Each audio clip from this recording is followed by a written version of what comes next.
Well, welcome to May new releases. And I wish I had some of these books to show you physically. I'm going to do pictures. They're on order. Some of these are on order. And I also had a very sad moment when I was going through these. Something occurred to me, so I did a lookup. So wait, and I'll tell you what happened.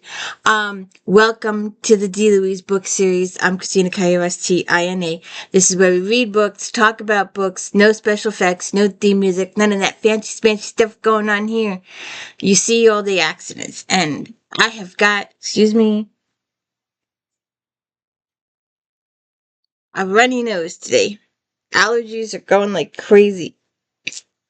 So, anyways, you will see some of these books on this channel. The one of this book, I almost, I gathered them all up. There's like 5 or 6 existing, and I had at least 5. The 6th is coming out this month. And, we'll get to it in a minute, but, what turned me off? Wait a second. I gotta do this again. I am sorry. Always keep a box of tissues under the table. Alright, so in my ultimate wisdom, I did not increase the font on my notes. So the font is a 2, and I can barely see it. Alright, book 1. The Book of Records by Madeline Dine. Lena and her father arrive at an enclave called the Sea, a staging post between migrations with only a few possessions in this mysterious and shape-shifting place. A building made of time, past, and futures collide. Lena befriends her neighbors Bento, a Jewish scholar in the 17th century Amsterdam, Blücher, a philosopher in 1930s Germany fleeing Nazi persecution, and Jupiter, a poet of Tang Dynasty. Memory, political revolution, general change, and ethical imagination are at the heart of Lena's illuminating conversation with her fellows in the sea. How we come to believe what we believe, and how every person is an irreplaceable, unique vessel of history.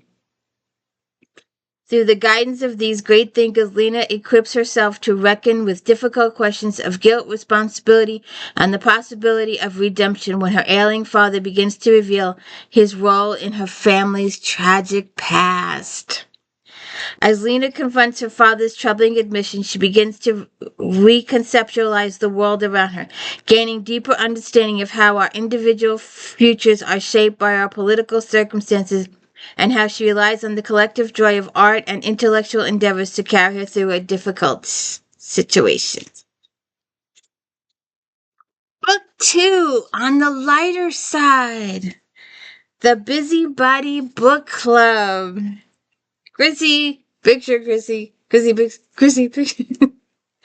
Having recently moved from London to a small Cornish seaside village, Nova Davies started a book club at the local community center. But so far, it's a disaster. The 5 members disagree on everything, and to make matters worse, a significant sum of money has been stolen during one of their meetings. Suspicion for the theft falls on one book clubber, Michael, especially when he disappears and a dead body turns up at his house. But the book club has their own theories. Agatha Christie superfan Phyllis is determined to prove Michael was framed, while the romance author Arthur believes there's a mystery woman involved. And teenage sci-fi fan Ash thinks dark forces are at play. Oh, damn, my nose today.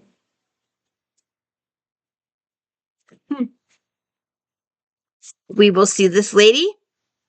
This is my favorite author of all time, but her wrong identity. Although we are doing, if you have not seen The Inheritance and The Mirror, my videos, go check them out. I itch and bitch and complain that I should have waited till like November this year to do all 3 at once, because it would have been better to do all 3 at once. Damn. I itch and bitch. Because to follow the storylines, you really need to do a binge and you need to read them sequentially. Um, so when book 3 comes out in November and we do the read, there'll be a bit, normally I'll do a binge, but I've got the channel now and I can't review a book that I've already reviewed.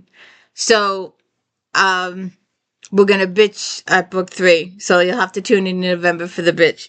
But anyway, Nora Roberts, who AKA is JD Robb, who is my Eve Dallas. And if you have not watched all 60 plus videos on Eve Dallas, please go check them out. She's a lieutenant in the New York City Police's Security Department. And we get now, current times, we get 2 JD Robbs a year and 3, sometimes 4 Noras, but usually 3. In the olden days, like 15, 20 years ago, we would get 3 Noras, 4 Eve Dallases. We would get 2 hardcovers and 2 novellas. But she hasn't done the novellas in a really, really long time. They were like 100, little over 100 pages each. But if you watch my videos, I do all the books and I do all the novellas in reading order. So please go check those out. All of them. And while you're at it, check out Janet Ivanovich's Stephanie Plum. All 30 of those. If you're Team Ranger or Team Morelli. So where were we? Oh yeah, Nora! Nora Roberts, Hidden Nature. Natural Resources Officer Sloan Cooper and her partner have just taken down 3 men prying on hikers in the western Maryland mountains. Driving back, she pulled into a convenience store and walked right into a robbery in progress. One gunshot from a jittery thief was about to change her world. After being shocked back to life on the operating table, she has a long recovery ahead, so she moves back to her parents' peaceful house in Heron's Rest. As for the boyfriend who dumped her via text while she was in the hospital, good riddance. She may be down, but she's not out. So when a woman vanishes, leaving her car behind a supermarket parking lot, Sloan searches online for similar cases. She finds them spread across 3 states, men and women, old and young. They seem to have nothing in common, and the abductions keep happening. Luckily, the new man in her life shares her passion for solving mystery, but it will take every ounce of endurance to get the dark out of this bizarre case, and she's willing to risk her life again. Okay. Book 4. Freedom Ship. The Uncharted History of Escaping Slavery by Sea.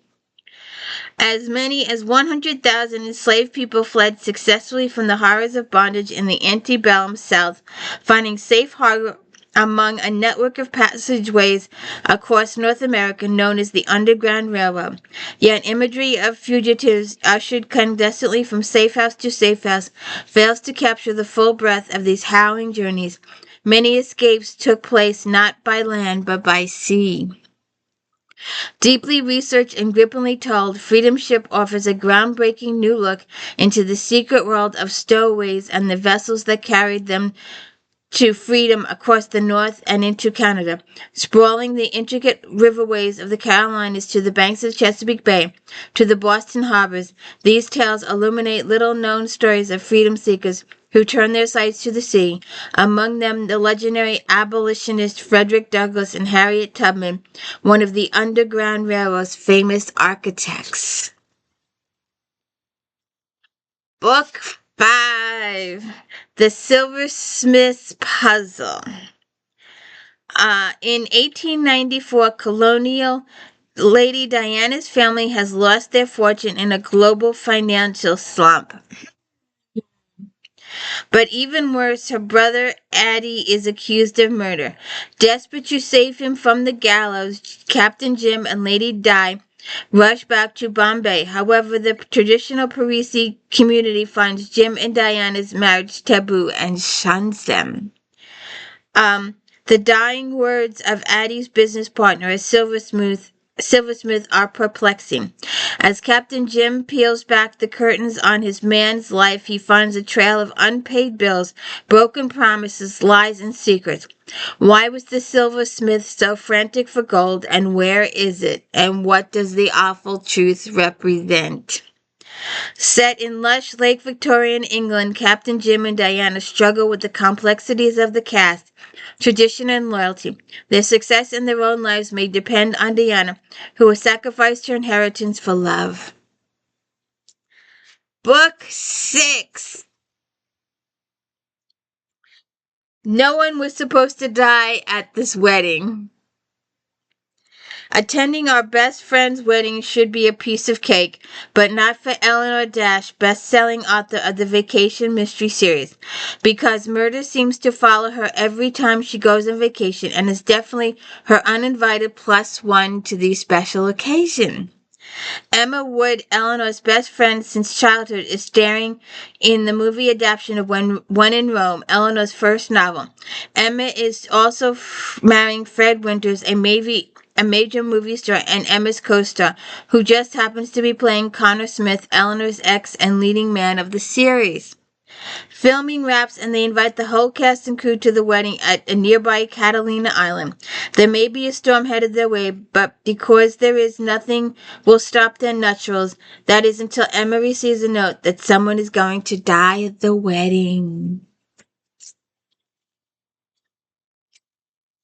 Book 7, and you will be seeing this one on this channel. Yes, sirree, you will see this book probably June or July.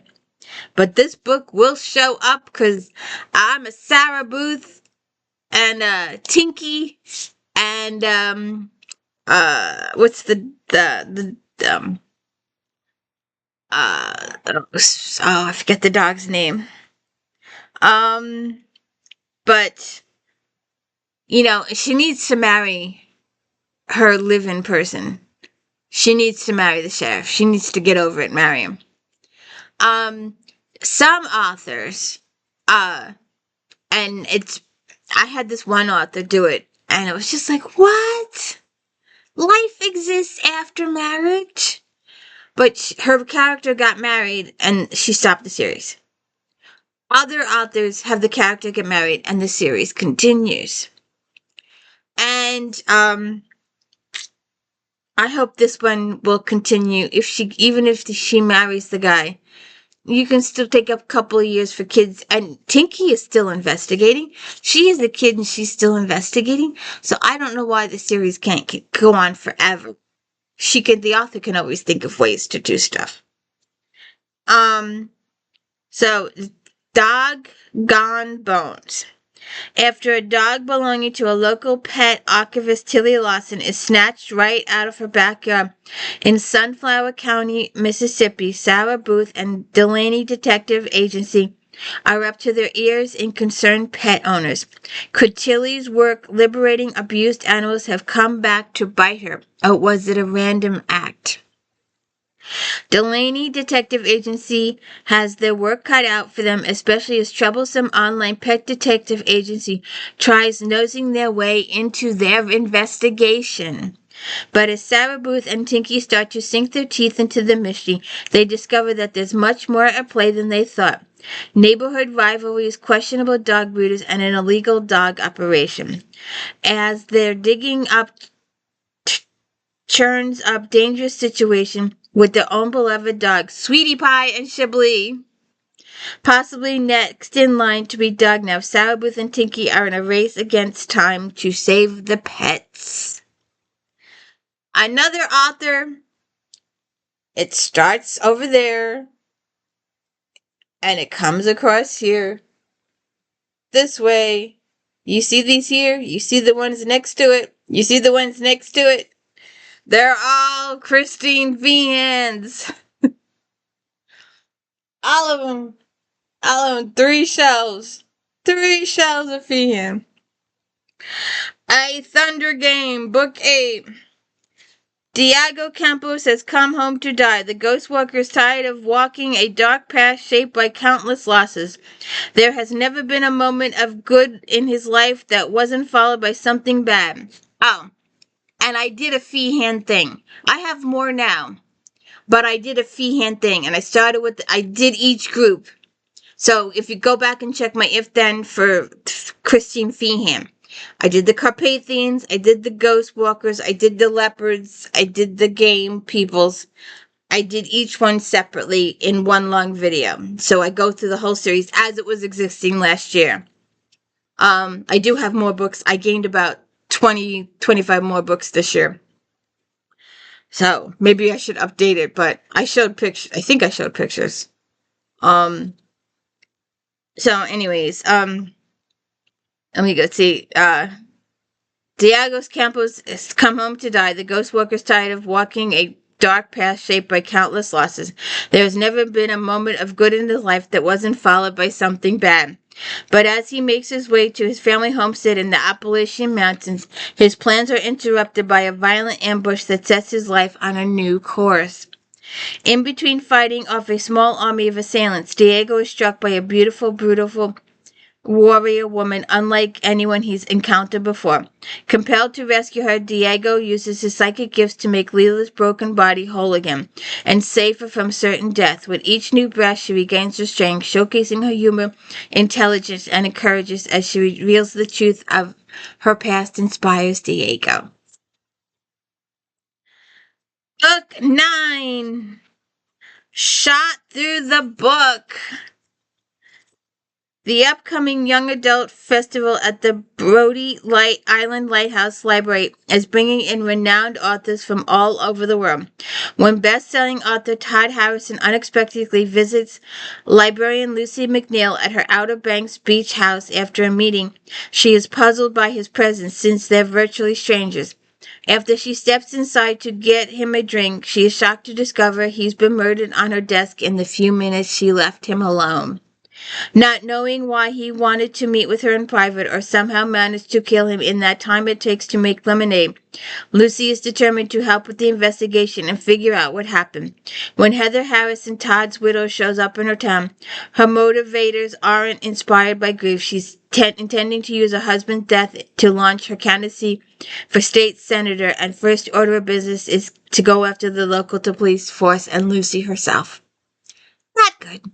Not good. Those of you who like thrillers, this one's for you. Book 10, Jeffrey Deaver. When a levee collapses in Hanawa, a small town in Northern California, Colter Shore is brought on by his sister Dorian, a disaster response specialist, to help locate a family swept away by the raging water with mere hours to survive. But after a surprise attack along the river obstructs Colter's urgent search, the siblings are forced to consider a new reality. Is the levee at risk of failing from natural causes, or is someone sabotaging it? Colter and Dorian must race against ticking clock to uncover the truth and save the citizens before the village washes out completely, destroying everything in its path. Book 11. Now, this is the series. I had gathered up all the books, the first 5. I believe this is book 6. I had gathered up all the books and I was going to do a binge read for this channel. And I was like, I read The Flap, and he's a game warden. And I don't want to read about books where animals are killed. And his father was not a good person. And it just completely turned me off. I'm thinking about going back and getting them again and giving it a second chance. Excuse me. But I'm not too sure. I'm thinking about it. I had done it. I had gathered the books because I was going to do those books and then I was going to read this one in a binge read. And I'm like, but we'll see what happens. I might go back and redo it. And if I do it, there would be a binge read would show up in July or something. So we'll see what happens. Skin and Bones and other Mike Bodwish's short stories. In The Bear Trap, legendary Marine Maine woodsman and bushy pilot Charlie Stevens tries to convince young Mike of the dangers awaiting rookie game wardens. Rapid draws Mike into a story of gruesome case involving a bat with rabies from his Charlie Davidson's past. When visiting a hunter goes missing in the middle of a snowstorm, a young Charlie Stevenson sets off to rescue him, but begins to suspect the man may not want to be found in Backtrap.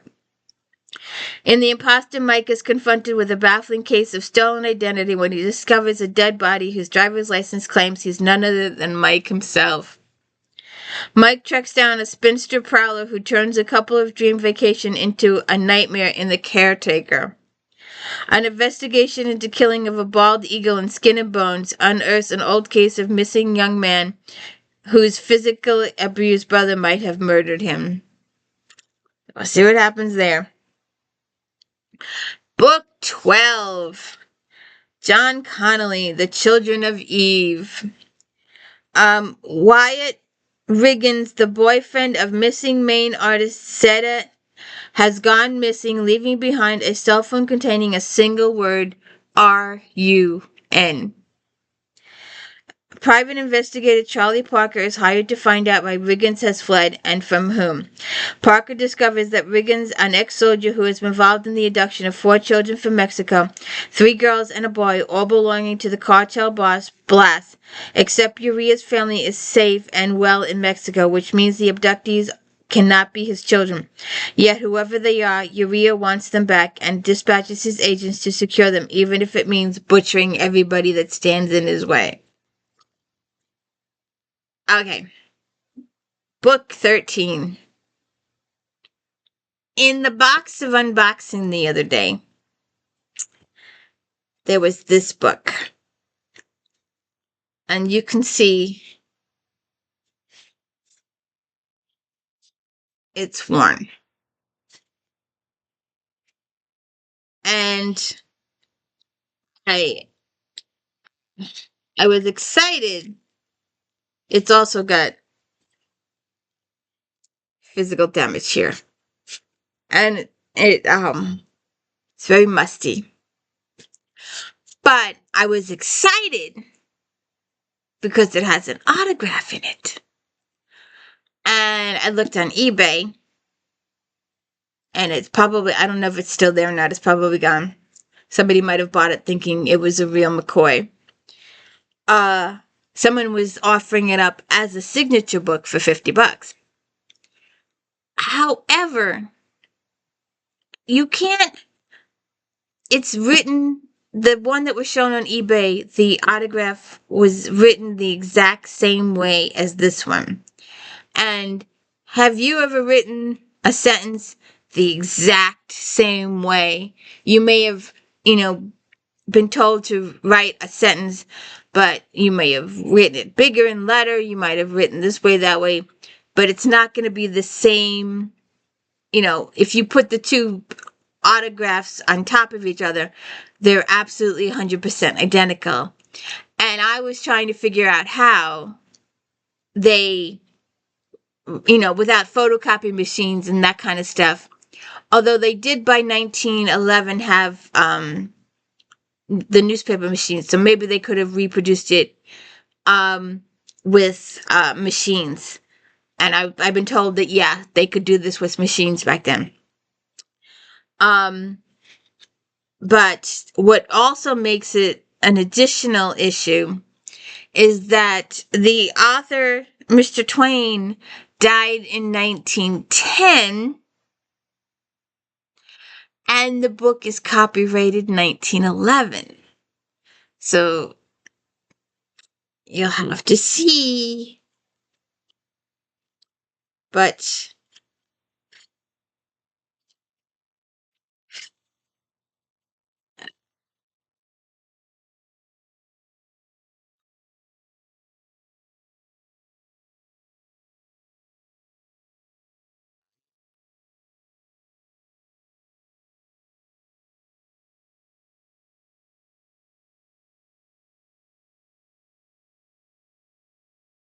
there you go.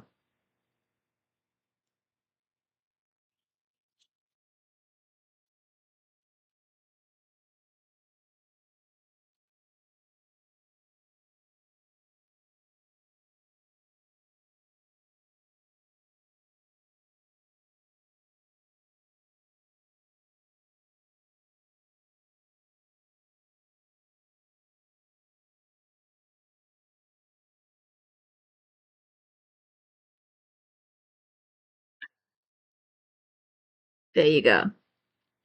See the 1911?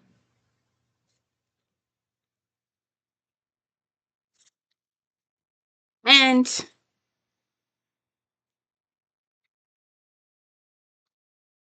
the reason we bring up Mr. Twain is because Mr. Chernow has written a book about Mr. Twain. So, book 13, Mark Twain. Before he was Mark Twain, he was Samuel Langhorne Clemens, born in 1835, the man who would become America's first and most influential literary celebrity, spent his childhood dreaming of piloting steamboats in the Mississippi. But when the Civil War interrupted his career on the river, the young Twain went west to Nevada Territory and accepted a job at a local newspaper, writing dispatches that attracted attention for their brashness and humor. It wasn't long before the former steamboat pilot from Mississippi was recognized across the country for his literary brilliance, writing under a pen name that he would immortalize. In this richly nuanced portrait of Mark Twain, acclaimed biographer Ron Chernow brings his considerable powers to bear on a man who shamelessly sought fame and fortune and crafted his persona with meticulous care. After establishing himself as a journalist, satirist, and lecturer, he eventually settled down in Hartford with his wife and 3 daughters, where he went on to write The Adventures of Tom Sawyer and The Adventures of Huckleberry Finn. He threw himself into the hurly-burly of American culture and emerged as the nation's most notable political pundit. At the same time, his madcap business adventures eventually bankrupt him to economize. Twain and his family spent 9 eventful years in exile in Europe. He suffered the death of his wife and 2 daughters, and the last stages of his life was marked by heartache, political pursuits, and eccentric behavior that sometimes obscured dark forces at play. During Twain's bountiful archive, including thousands of letters and hundreds of unpublished manuscripts, Chernow masterfully captures the man whose career reflected the country's westward expansion, industrialization, and foreign wars, and the most important white author out of a generation to grapple so fully with the legacy of slavery. Today, more than 100 years after his death, Twain's writing continues to be read, debated, and quoted. In his brilliant work of moving tribute to the writer's talent and humanity, Chernow reveals magnificence and maddening life of one of the most original characters in American history. And this next book, you will see on this channel at some point. There are 2 series. And I should have looked the other one up. I should have looked it up. That I keep confusing. Wait a second. Okay. So that's what happened. She abandoned the other series. A Stitch in Time. And she started A Rip in Time. Okay, so Death at a Highland Wedding. Kelly Armstrong. After slipping 150 years into the past, modern-day homicide detective Mallory Atkinson has embraced her new life in the Victorian Scotland as housemaid Katrina Mitchell. Although it isn't what she expected, she developed real meaningful relationship with the people around her and has come to love her role as assistant to Undertaker Dr. Duncan Gray and Detective Hugh McCready. Mallory Gray and McCready are on their way to Scotland Highlands for McCready's younger sister wedding. The McCreadys and the groom's family, the Cranstons, have complicated history, which has made the weekend quite uncomfortable.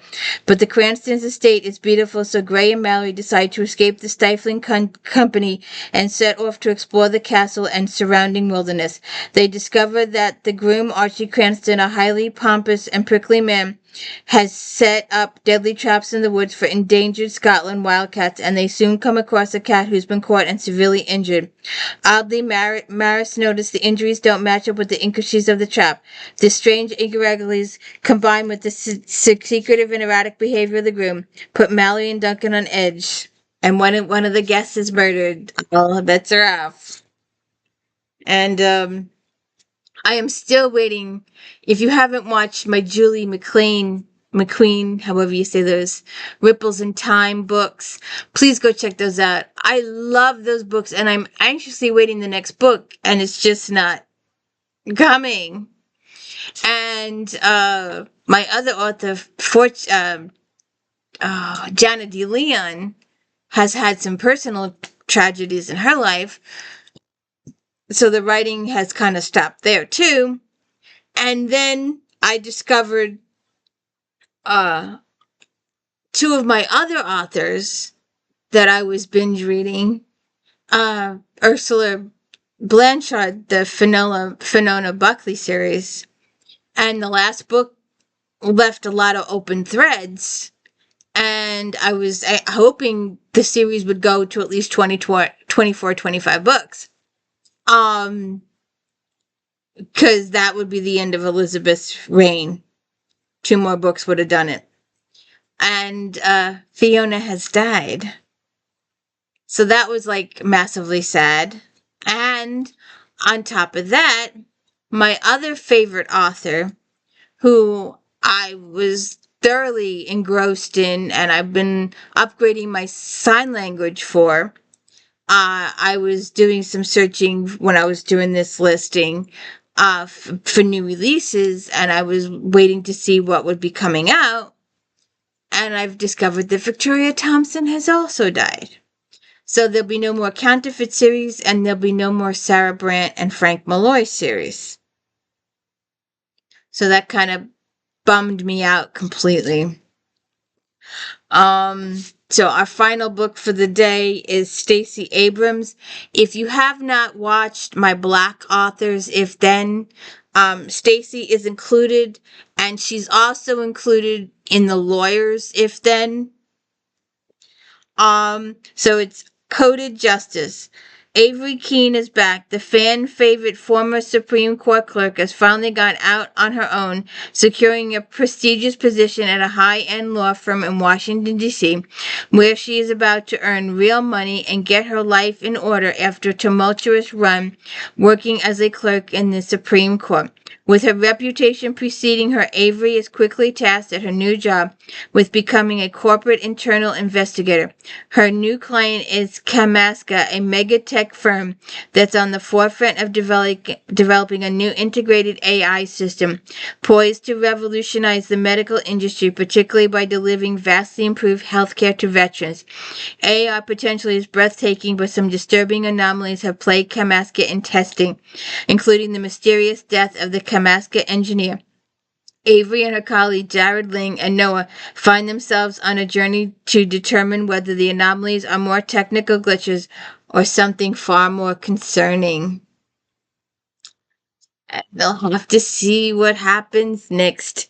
So those are your 15 new releases, plus a glance at Mr. Old Twain here.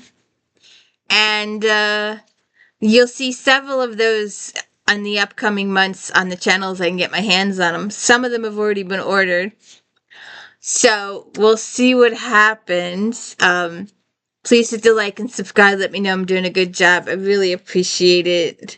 So that's all the news that fits the print today. I hope you have a good day.